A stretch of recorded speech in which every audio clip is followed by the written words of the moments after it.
Bueno, hola, ¿cómo están? Hoy voy a hablarles sobre la psicología clínica, pero antes de hablarles sobre la psicología clínica y de aclarar algunos apuntos de por qué la elegí, porque se me hizo interesante ya que según yo se basa nomás en los trastornos, en checar a una persona y evaluarla por medio de su comportamiento o procesos mentales. Pero en sí se basa más en un diagnóstico en general, en lo cual se puede identificar a una persona normal. Fuera de esto tengo que explicarles primero desde el comienzo de la psicología. Seré lo bastante breve, aunque dejaré algunos puntos, pero creo que si les surge interés podrían buscarlos. Y bueno, ya comenzando con todo esto, iremos basándonos primero en las historias, teorías, obras, algunas técnicas, algunos principios básicos y algunos libros en semejanza donde dieron fundación a esta psicología, sobre todo acreditación a la psicología clínica. Bueno, comenzando con primero de la historia, tenemos que mencionar que desde el siglo I al siglo IV, los primeros en definir el ser humano y la naturaleza del pensamiento fueron los filósofos Sócrates, Platón, Hipócrates y Aristóteles. Bueno, esos fueron los principales en darle la primera fundación o los más conocidos. Habían demasiados, pero con ellos fueron los principales. Antes de nada, la psicología antes no era considerada ciencia, era más bien presciencia, porque aún así no tenía cómo medir exactamente una persona, se basaban a sus creencias o esferas espirituales. Por ejemplo, tenían parte de la ciencia, pero aún así no podían identificar a una persona por su comportamiento, los definían como ellos creían.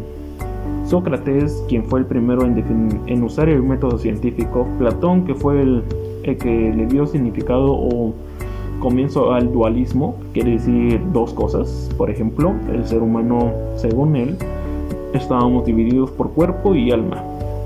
El alma era de origen divino, mientras que el cuerpo era el castigo. Hipócrates fue alguien que en lo que he descubierto fue que comenzó a definir el temperamento, que es parte de la personalidad de una persona. Él definió los 4 humores, como es el sangriento, flemático, melancólico, colérico, cada uno de cómo una persona actúa o se comporta de forma expresiva. Entre demás cosas, aquí es donde surgió parte de la psicología. Ahorita mismo estamos hablando nomás de la psicología. Ahora, después sigue el siglo V al siglo XV, oscurantismo. Época medieval, se le atribuía el trabajo del diablo a los informes, desastres naturales y enfermedades. Bueno, aquí no tenían un concepto claro de cómo funcionaba. De hecho, eran épocas difíciles, eran esas antiguas épocas en donde si usabas ciencia te decapitaban o te quemaban. También creían que habían brujas o todo este tipo de cosas sobre actos sobrenaturales, como hasta una pulmonía ya eras decapitado, masacrado o quemado, por lo cual aquí tuvieron que tener una especificación a todo tipo y surge la medicina, pero como tal, como dije, pues no la aceptaban en esos tiempos, ya que creían que era parte del satanismo. No fue entonces que en el siglo XVI inició el Renacimiento y se comienza a aceptar la medicina en la Revolución Científica. Durante la Revolución Francesa, 1789 a 1799, se da el surgimiento de los intereses humanos y atención al enfermo mental, beneficio de la libertad e igualdad a los dementes. Al finalizar la revolución construyen el primer hospital, donde su prioridad eran las personas en retiro y en busca de reposo. Bueno, esto se da primero que nada porque la revolución científica es cuando comienzan a explicar todo tipo de cosas que suelen ocurrir, como se conoce como un paradigma. No saben por qué lo hicieron, de hecho, ¿por qué? No se preguntan por qué es así las cosas. Por ejemplo, ¿por qué nosotros vivimos en una sociedad? ¿Por qué es que hablamos español? ¿Podríamos regresar a nuestras antiguas lenguas? Todo eso y más fueron explicándolo, pero en modo para el ser humano. Por ejemplo, ¿por qué se comporta de esa forma?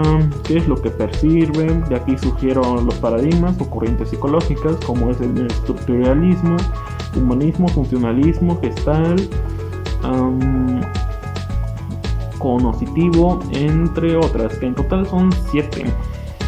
Pero esto apenas estamos comenzando y quiero recalcar que aquí es donde digo que comienza el renacimiento de la ciencia. Ya con esto de la guerra entre Francia, bueno, llegaron algunas personas con algún tipo de trastorno que comenzaban a creer que seguían dentro de la guerra, actuaban como muy agresivos o muy espantados, lo cual creo que es el trastorno postraumático, postraumático. Esto quiere decir que pues venía con algún tipo de trauma o estaba muy exageradamente espantado, pero ¿quién lo culpa? Ver segunda parte del video. Creo que nos quedamos en la parte de donde comienza la guerra de Francia y vienen algunos soldados con algún trauma o algún trastorno. Creo que era postraumático, algo así. Y que aquí es donde ya comienzan a preocuparse mucho con este tipo de pacientes, así que ya comienzan a fundar su propia clínica para este tipo de personas. Bueno, siguiendo con este paso, vamos a hablar algunos antecedentes de varios autores, como es en el caso de William Wundt. Teniendo en cuenta que el primer laboratorio que fundó fue en 1879, pudieron establecer tratamientos para las diferencias del desarrollo infantiles. Así tras varios años se estableció su método clínico. El método clínico más bien es de cómo se especializaron en hacer todo este tipo de circunstancias para que pudiera estar en una mejor relación tanto con el psiquiatra o el psicólogo, y de esta forma ayudarlos, además de tener varios procesos como un diagnóstico, una evaluación y algunas pruebas. Pero las pruebas comienzan con Alfred Binet, que en algunos momentos les voy a contar de él, pero primero hay que basarnos en William Wundt, que es el padre de la psicología, ya que es el primero en fundar y darle a la psicología como una muestra de que ya es considerada ciencia. Luego comienza con el verdadero que fundó la psicología clínica basándose en los trastornos, que fue Lingwer Quimer. Fundó la primera clínica que empezó a definir el rol clínico de la psicología como científico. Aquí ya no hay nada más que explicar, más que decir que fue un buen logro y un buen comienzo para el psicólogo clínico, ya que, como mencioné, se especializaba más en ese tipo de personas. Y simultáneamente en 1896 Sigmund Freud llamó el psicoanálisis su propio método clínico, y con ello se provocó una ruptura con la tradición de la neuropatología, lo que permitió un inicio a la psicología clínica, ya que este autor pasa de considerarse una base biológica a una biografía. Bueno, aquí con Sigmund Freud, bueno, ¿cómo decírselos? Es el que le dio este tipo de origen a la psicología, bueno, teoría psicoanalística, en donde ya nos basamos en un hecho de donde se basa con preguntas casuales relacionadas a tu pasado, donde trata de descubrir alguna patología o algún problema que tengas con este. Creo que no es tanto sobre conducta, sino lo que no pudiste de manera satisfactoria resolver, pues te lo estará mencionando, lo cual ya comienza con su método clínico. Y aquí menciona que a estos dos, Freud y Wisner, influyeron tratando de que fuera como una función principal para el psicodiagnóstico y la investigación fueron las mayores señas o hazañas de la psicología clínica, ya que estas dos sobre las psicodiagnósticos, que es una forma de evaluar a una persona por medio de algún tratamiento o algún método,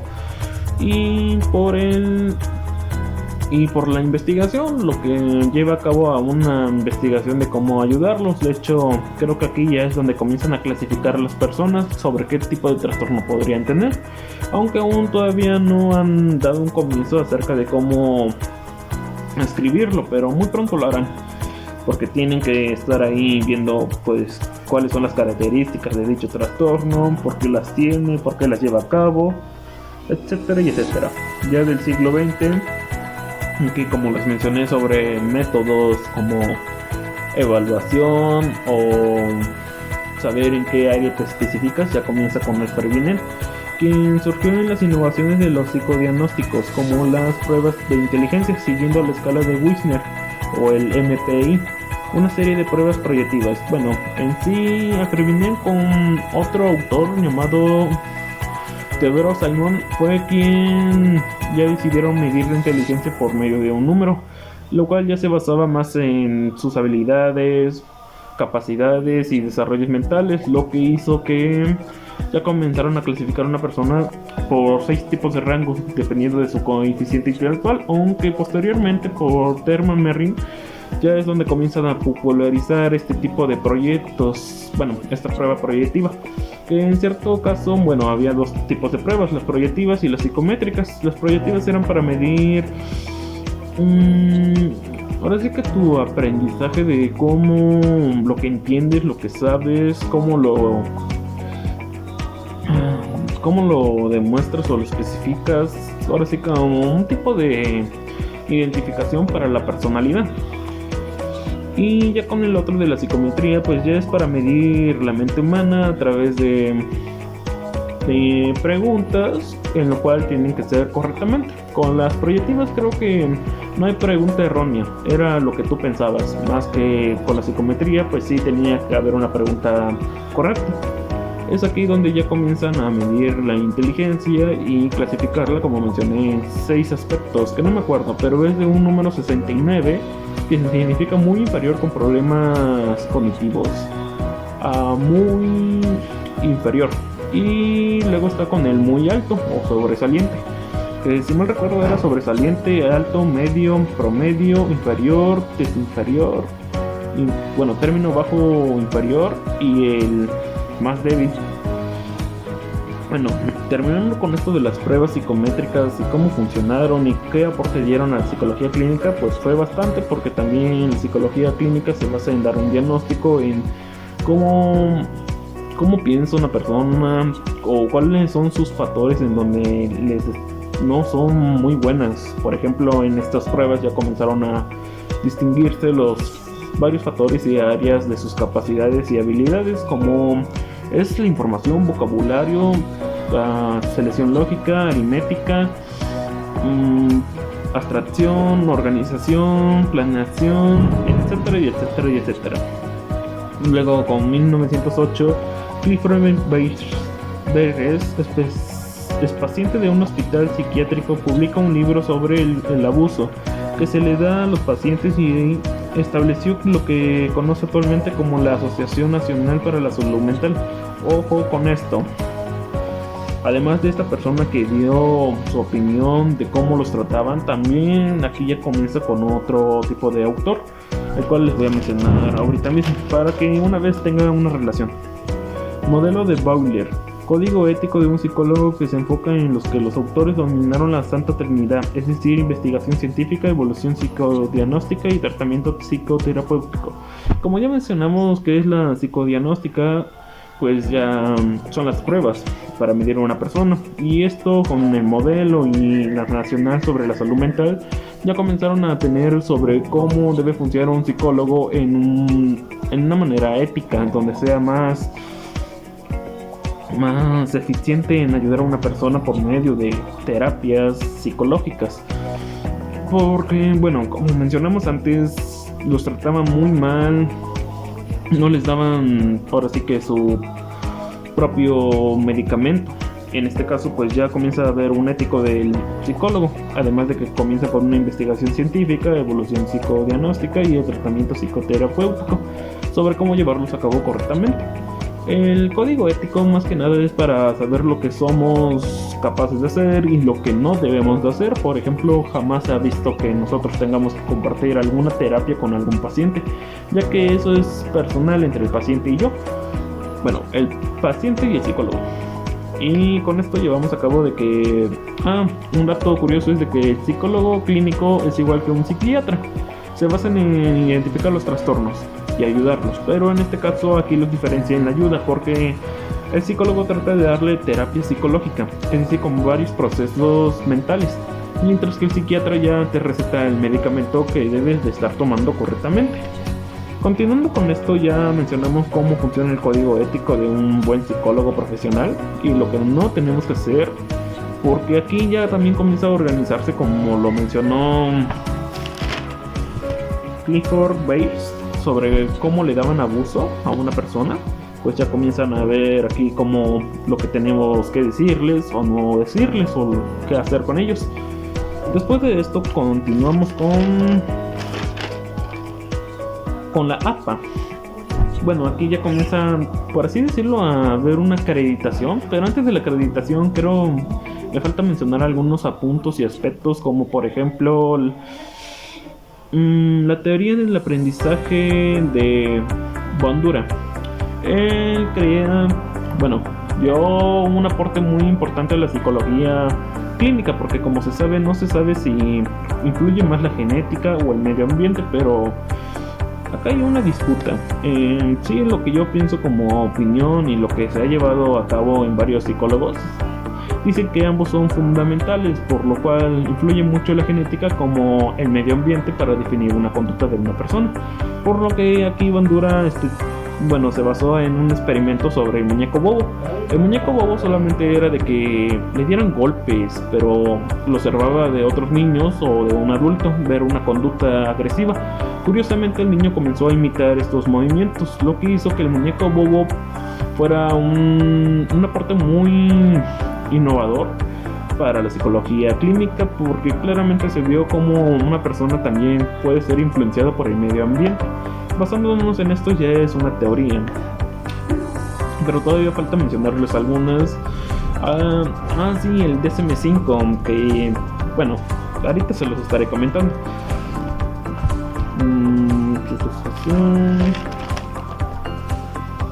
Predicciones, asociación. Sí, también me faltó mencionarles sobre las predicciones. Un libro bastante interesante por Paul Metz en 1954. Aportando a la formación de la psicología clínica, años después de 1959, por Bandura y Walters formulan una teoría del aprendizaje social, como ya les mencioné, de la agresión de la introducción del concepto de aprendizaje vicario, que se obtiene mediante la observación.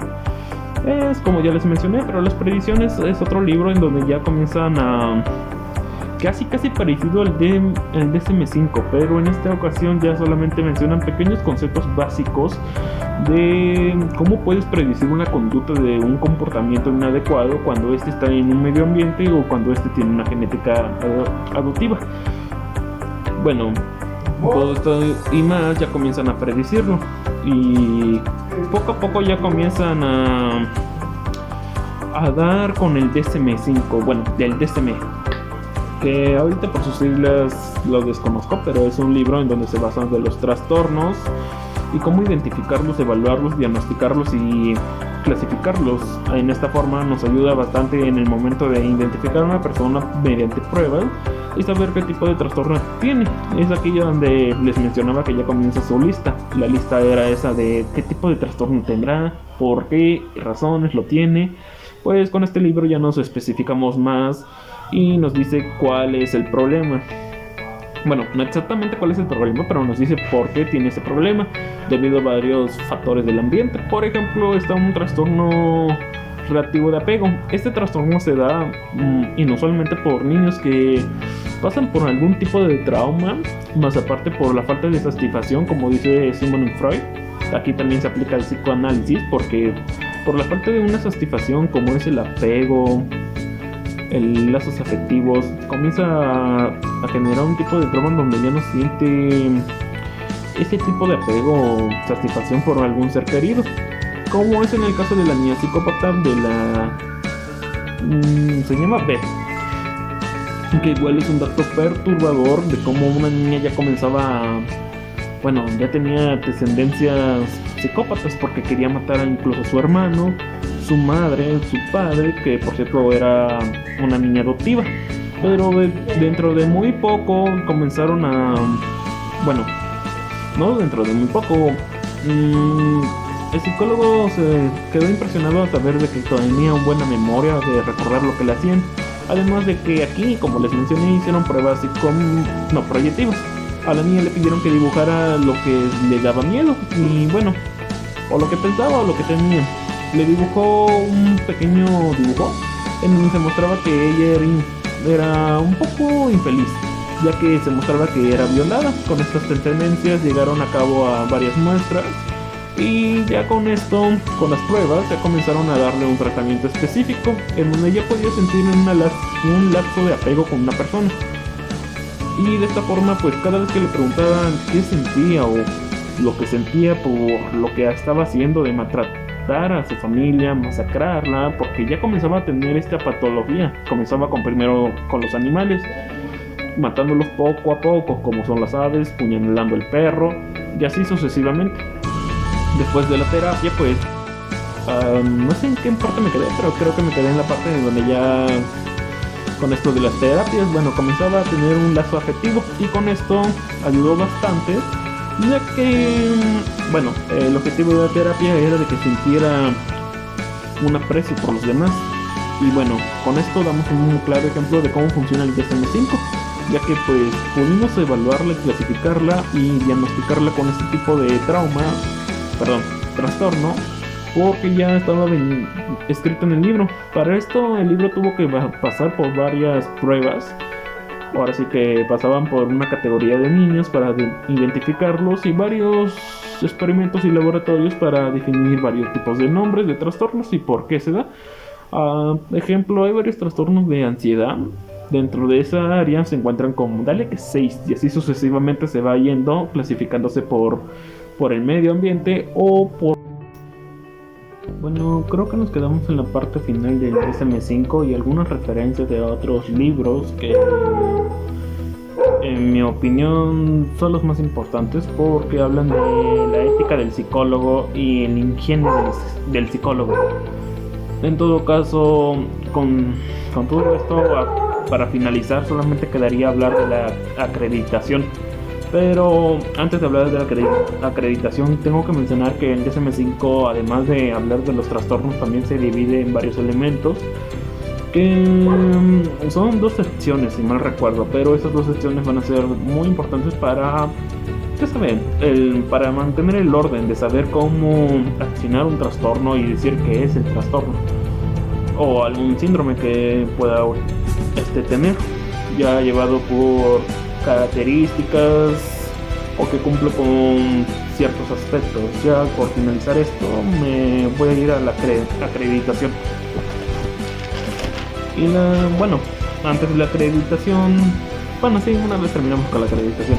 Acreditación. Se acreditó en el año 1945 en Estados Unidos de América por una certificación legal. Fue reconocida como una especialidad. Este año fue muy relevante porque se le dio la terminación a la Segunda Guerra Mundial y la readaptación de millones de personas.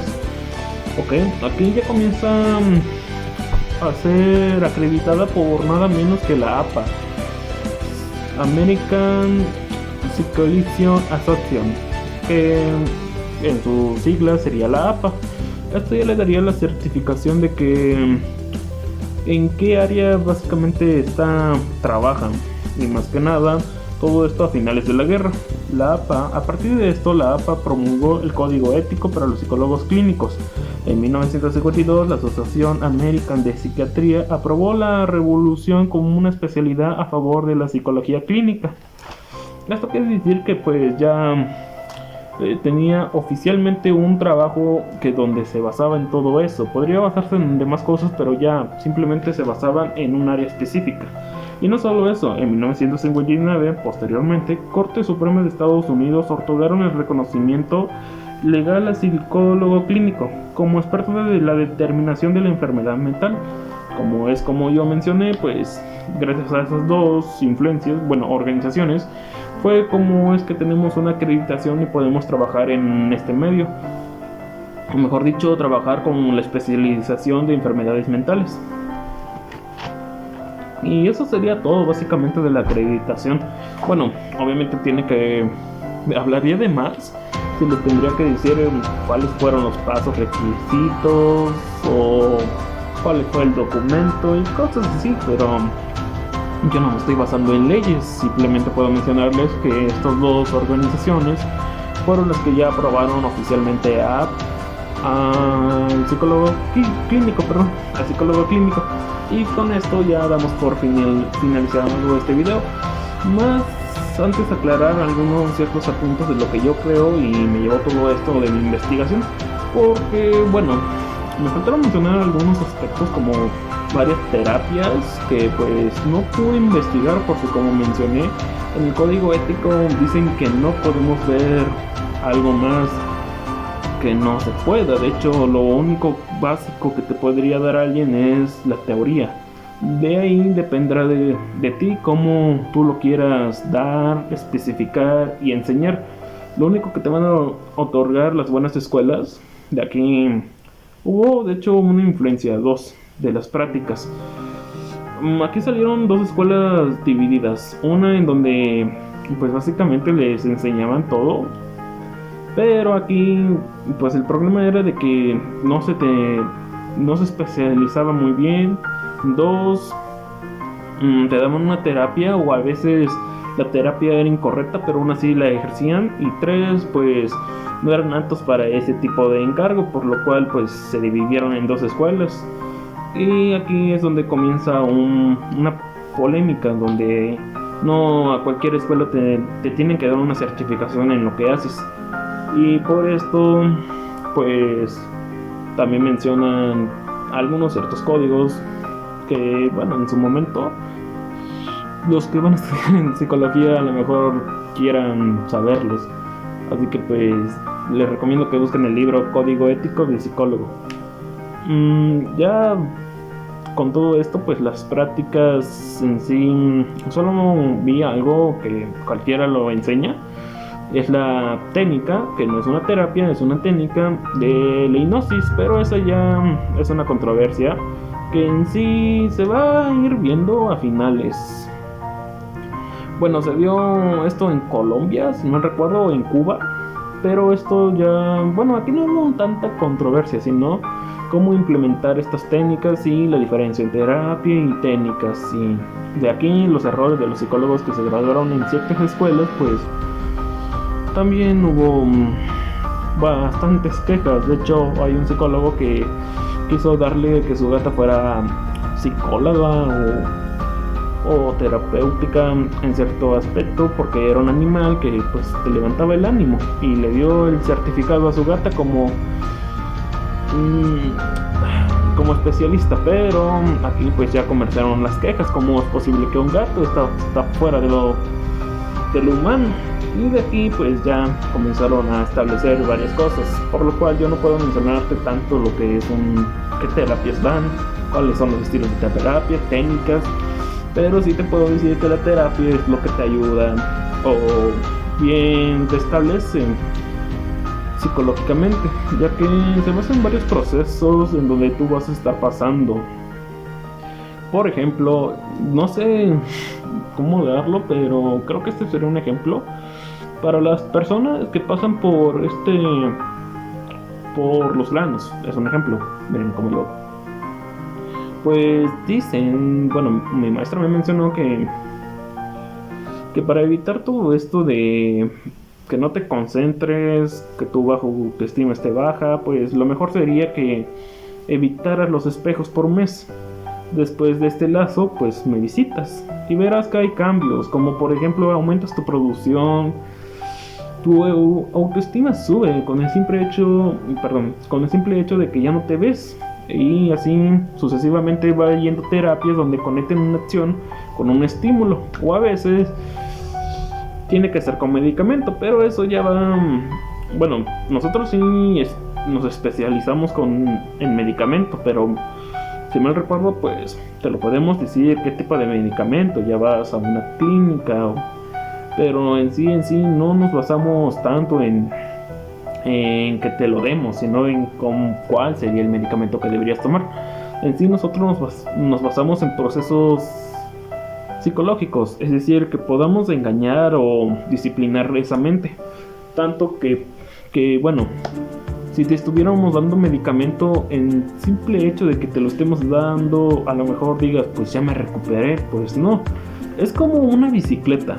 No te podemos dejar ahí que andes siempre usando, ¿cómo se llaman estas? Las llantitas de atrás para que te sostengas. No, la bici en sí sería todo ese proceso psicológico. Las rueditas serían el medicamento. A veces, bueno, tienes que dejar esas ruedas para seguir andando y seguir recorriendo tu camino. Si no, en todo caso, jamás podrás tener un gran avance. Y bueno, no siempre vas a depender del medicamento. Tienes que darte por ti mismo un factor, algo en común en donde digas hay que cambiar.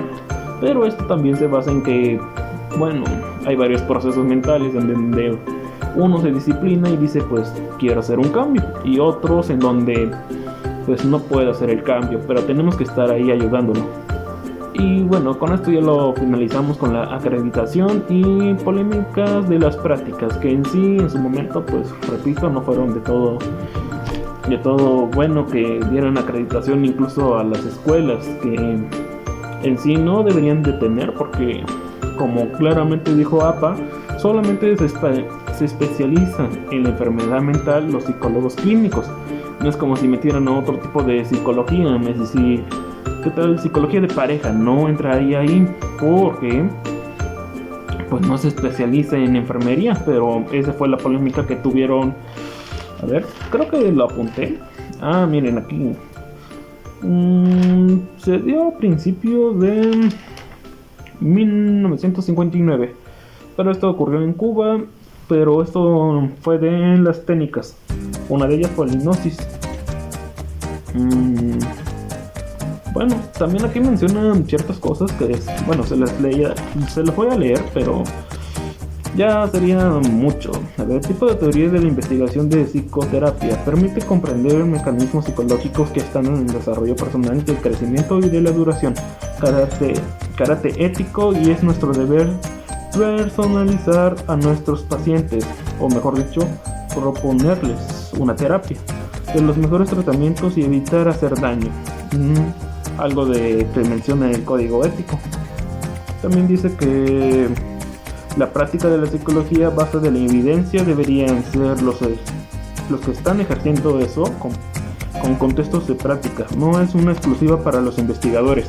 Es como les venía diciendo, aquí no te lo pueden decir como tal qué tipo de terapia vas a dar, pero sí te van a mencionar ciertos puntos en donde se hacen investigaciones y pruebas.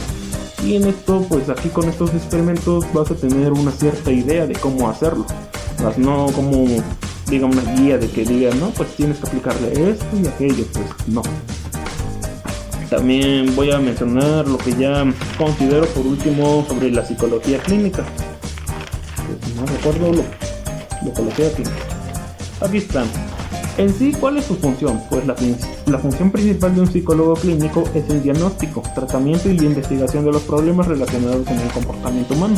Y sí, claramente tiene que ver con eso, porque pues no por algo ya había un suceso de libros bastante extensos sobre los trastornos, algunas enfermedades mentales, algunos problemas, cómo se dieron, origen y conductas inapropiadas o bien algo fuera de lo común.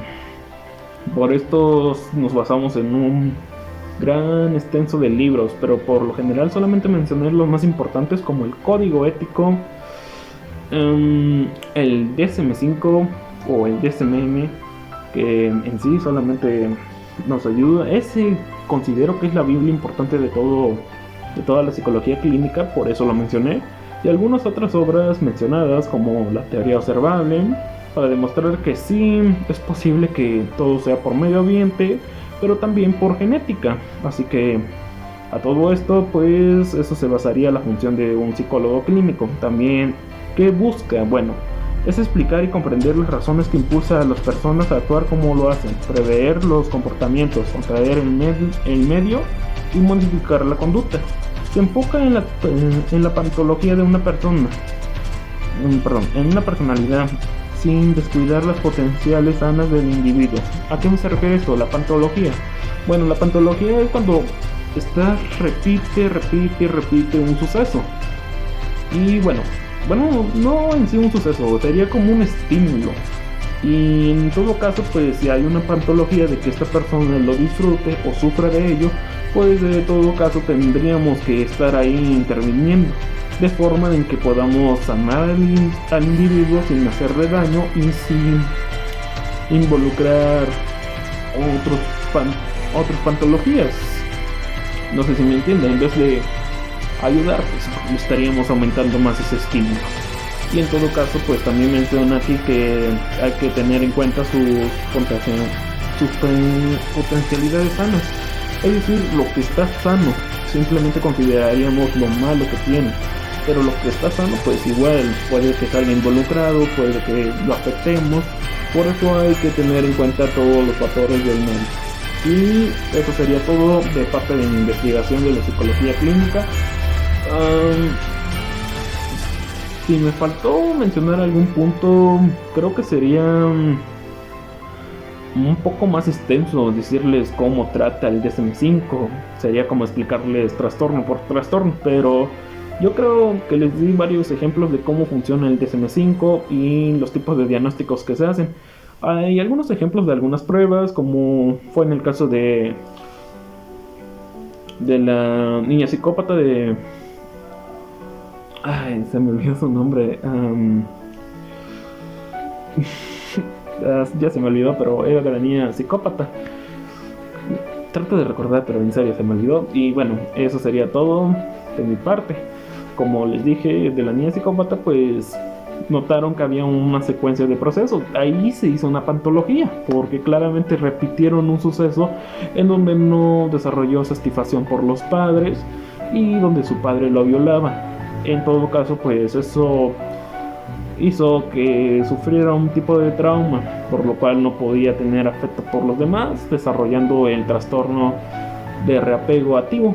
Y bueno, también le hicieron una prueba proyectiva con un dibujo, claro, esto solamente dibujó cómo se sentía y ahí se dieron cuenta, pues fue acosada. Y eso, bueno, sería todo de mi parte. Si hay algo más por explicar, pueden comentármelo por los comentarios abajo y yo ya estaría explicándoles, aunque igual podrían, bueno, no sé mucho del tema. Ahora sí que es cuestión suya y de que investiguen. Eso sería todo.